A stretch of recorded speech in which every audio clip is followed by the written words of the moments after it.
ഒരു സംസ്ഥാനത്തെ ജനത പൂർണ്ണമായും വിസ്മരിക്കപ്പെട്ട് ആ സംസ്ഥാനത്തിൻ്റെ ഖജനാവ് മുഴുവൻ കൊള്ളയടിക്കപ്പെടുന്നത് നേരിട്ട് കണ്ട ഒരു പൗരന്റെ ധാർമ്മിക രോഷമാണ് യഥാർത്ഥത്തിൽ ഡോക്ടർ ബി അശോക് എന്ന സീനിയർ IAS ഉദ്യോഗസ്ഥനിലൂടെ ഇപ്പോൾ കേരളം കേട്ടുകൊണ്ടിരിക്കുന്നത്.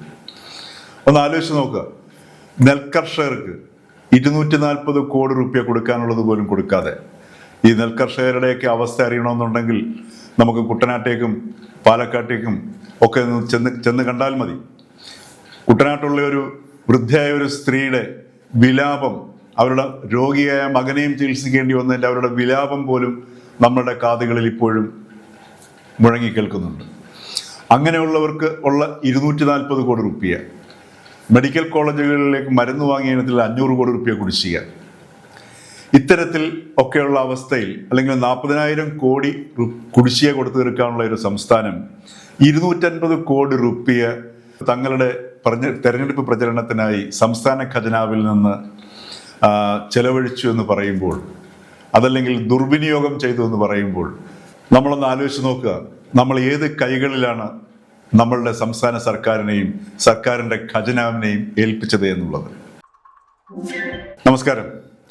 ജനാധിപത്യ സംവിധാനം ജീർണിച്ചു കഴിഞ്ഞാൽ അത് സ്വേച്ഛാധിപത്യത്തെക്കാൾ വളരെ അപകടകരവും വിനാശകരവുമാകുമെന്ന് ബോധ്യപ്പെടുത്തുന്നതാണ് യഥാർത്ഥത്തിൽ ഡോക്ടർ ബി അശോക് എന്ന പ്രിൻസിപ്പൽ സെക്രട്ടറി, ഇപ്പോൾ അദ്ദേഹം സസ്പെൻഷനിലാണ്, അദ്ദേഹം വെളിപ്പെടുത്തിക്കൊണ്ടിരിക്കുന്നത്. അദ്ദേഹം വളരെ വ്യക്തമായ തെളിവുകളോടെയാണ്, അദ്ദേഹത്തിൻ്റെ ബോധ്യം മാത്രമല്ല, ചില സർക്കാർ ഉത്തരവുകൾ പോലും ഉദ്ധരിച്ചുകൊണ്ടാണ് അദ്ദേഹം ചില കാര്യങ്ങൾ നമ്മുടെ മുമ്പിൽ വെളിപ്പെടുത്തുന്നത്. ഒന്ന് ആലോചിച്ച് നോക്കുക, നവകേരള യാത്ര എത്ര കൊട്ടിഘോഷിക്കപ്പെട്ട് നടത്തപ്പെട്ട യാത്രയാണ്. ആ ബസ്സിന് വേണ്ടി ചെലവഴിച്ച തുകകൾ, അതേപോലെ തന്നെ എങ്ങനെയാണ് നവകേരള യാത്രയിൽ പൗരപ്രമുഖർക്കും മന്ത്രിമാർക്കും പരിവാരങ്ങൾക്കുമെല്ലാം ഭക്ഷണം നൽകേണ്ടത്, അത് ആരിൽ നിന്ന് പിരിക്കണം എന്നൊക്കെയുള്ള സംബന്ധിച്ചുള്ള സർക്കാർ ഉത്തരവുകൾ. ഇത് കേരളത്തിൽ തന്നെയാണോ ഇങ്ങനെയൊക്കെ നടക്കുന്നതെന്ന് നാം അതിശയിച്ചു പോകും.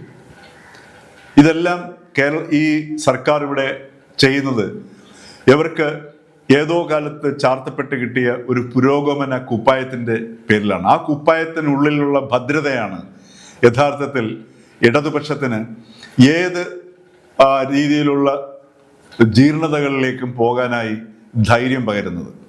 കാരണം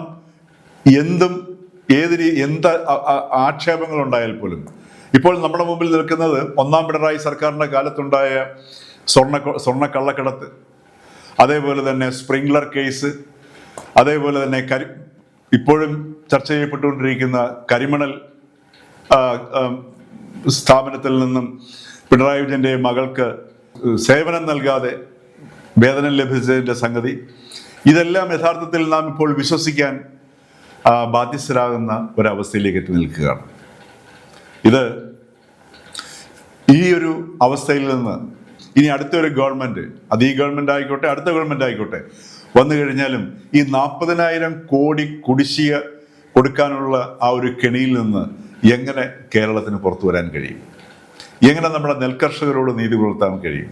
എങ്ങനെ നമ്മുടെ നെൽകൃഷി, അവശേഷിക്കുന്ന നെൽകൃഷി, ഈ നെൽപ്പാടങ്ങൾ ഇല്ലാണ്ടായതിൻ്റെ ഉത്തരവാദിത്വവും ഇവിടുത്തെ കമ്മ്യൂണിസ്റ്റ് പ്രസ്ഥാനത്തിനാണ് എന്ന് നാം മറക്കരുത്. അവശേഷിക്കുന്ന നെൽപ്പാടങ്ങളെങ്കിലും അത് നെൽകൃഷി ഉൽപ്പാദിപ്പിക്കുക എന്നുള്ള ലക്ഷ്യം മാത്രമല്ല, അല്ലെങ്കിൽ ആ ഒരു ദൗത്യം മാത്രമല്ല അവശേഷിക്കുന്ന നെൽപ്പാടങ്ങൾക്കുള്ളത്. അത് നമ്മളുടെ ഇവിടുത്തെ ഭൂഗർഭജലത്തെയും നമ്മളുടെ പാരിസ്ഥിതിക സന്തുലിതാവസ്ഥയും നിലനിർത്തുന്നതിൽ ഏറ്റവും നിർണായകമായ പങ്ക് ഇപ്പോഴും വഹിച്ചുകൊണ്ടിരിക്കുന്നു എന്നുള്ള കാര്യം നാം മറക്കരുത്. ഇപ്പോൾ തന്നെ ഈ വേനലിൽ പോലും നമുക്കറിയാം നാം അനുഭവിച്ച കുടിവെള്ളത്തിൻ്റെയും അതേപോലെ തന്നെ ഈ ചൂടിൻ്റെയും ഒക്കെ ഒരു തീവ്രത. അപ്പോൾ ആ ഒരു പശ്ചാത്തലത്തിൽ കൂടി നമ്മളുടെ ഒരു പാരിസ്ഥിതിക പരിഗണനയുടെ പേരിലെങ്കിലും നമ്മളുടെ ഈ സ്വമേധയ യാതൊരു വിധമായ ആനുകൂല്യങ്ങളോ അതല്ലെങ്കിൽ ഉത്തേജനമോ ഇല്ലാതെ കൃഷിയിൽ ഇപ്പോഴും ഏർപ്പെട്ട് ജീവിക്കുന്ന നമ്മളുടെ കർഷകർ, അത് കേരളത്തിൻ്റെ മുഴുവൻ ഒരു ഉത്തരവാദിത്വം കൂടിയാണ്. അവരെ മാന്യമായ ഒരു വരുമാനം അവർക്ക് അതിൽ നിന്ന് ലഭിച്ചില്ലെങ്കിൽ പോലും അവർ കഷ്ടപ്പെട്ട് വിളയിച്ചെടുക്കുന്ന നെല്ലിനുള്ള വില സമയത്ത് ലഭ്യമാക്കുക എന്നുള്ളത് ഓരോ മലയാളിയുടെയും ഒരു ധാർമ്മിക ഉത്തരവാദിത്വം കൂടിയാണ്. അതുപോലും ഈ ഗവൺമെൻറ് ചെയ്യുന്നില്ല എന്ന് നമ്മൾ ഓർക്കുമ്പോൾ ആ ഗവൺമെൻറ്റിൻ്റെ മനുഷ്യനോടുള്ള ഒരു സമീപനം നമുക്ക് ചിന്തിക്കാവുന്നതാണ്. അവർ വികസനത്തെക്കുറിച്ച് പറയുന്നു. ഇതിൽ നെൽകർഷകരെ, കേരളത്തിൻ്റെ നെൽകർഷകരെ പരിഗണിക്കാതെ മുമ്പോട്ട് പോകുന്ന ഏത് വികസനമാണ് കേരളത്തിൻ്റെ വികസനം? കേരളത്തിൻ്റെ ബുദ്ധിമുട്ട് അനുഭവിക്കുന്ന മനുഷ്യരെ പരിഗണിക്കാതെ പോകുന്ന ഏത് വികസനമാണ് കേരളത്തിൻ്റെ വികസനം? രോഗശയ്യയിൽ കിടക്കുന്ന വ്യക്തിയെ ഒളിമ്പിക്സിൽ പങ്കെടുപ്പിക്കുന്നതിന് വേണ്ടി പരിശീലിപ്പിക്കുന്ന രീതിയിലാണോ വികസനം വേണ്ടത്? അപ്പൊ ഈ രീതിയിൽ ഉള്ള ഒരു കൊടും കൊള്ളയുടെ ഒരു സംസ്ഥാനത്തെ മുഴുവൻ തലമുറകളോളം ബാധിക്കുന്ന, അതല്ലെങ്കിൽ അനുഭവിക്കേണ്ടി വരുന്ന രീതിയിലുള്ള ഒരു കൊടും ചതി കൂടിയാണ് യഥാർത്ഥത്തിൽ നമുക്ക് സംഭവിച്ച ചതി കൂടിയാണ് യഥാർത്ഥത്തിൽ ഡോക്ടർ അശോകിൻ്റെ വാക്കുകളിലൂടെ നാം ഇപ്പോൾ കേട്ടുകൊണ്ടിരിക്കുന്നത്.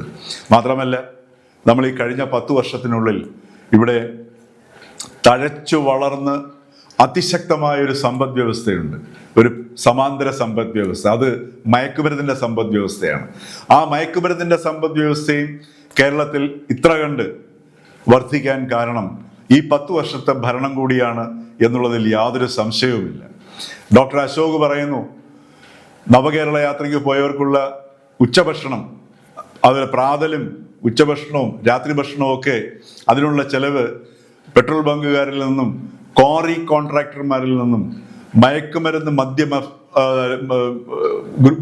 അവരുടെ കോൺട്രാക്ടർമാരിൽ നിന്നുമൊക്കെ സംഘടിപ്പിക്കാൻ സർക്കാർ ഉത്തരവ് പുറപ്പെടുവിച്ചു. അപ്പോൾ ഒന്ന് ആലോചിച്ച് നോക്കുക, ഈ ക്വാറിക്കാരുടെ കയ്യിൽ നിന്ന് ക്വാറിക്കാർ അവരുടെ സ്വന്തം പോക്കറ്റിൽ നിന്ന് കാശ് കൊടുക്കത്തില്ല.